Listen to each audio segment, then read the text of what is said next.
እግዚአብሔር ባዶ ሲያረጋችሁ አታማሩ ክርስቲያኖች፣ አናማር።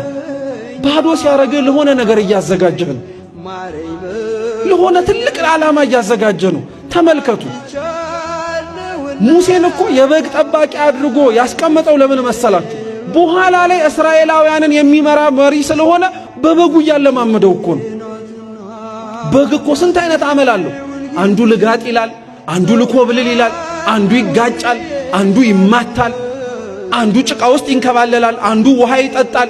ይህንን ሁሉ የበግ አመል ሙሴን 50 ዓመት እንዲለማመድ አደረገው እግዚአብሔር። በ30 ዓመቱ ነው ከግብጽ የወጣው።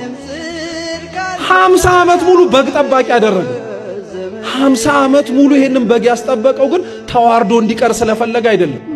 እንደ በግ የመሰላቸውን ህዝቡን መጠበቅ የሚችልበትን ጥበብ በበጎቹ ሊያስተምረው ስለፈለገ ነው።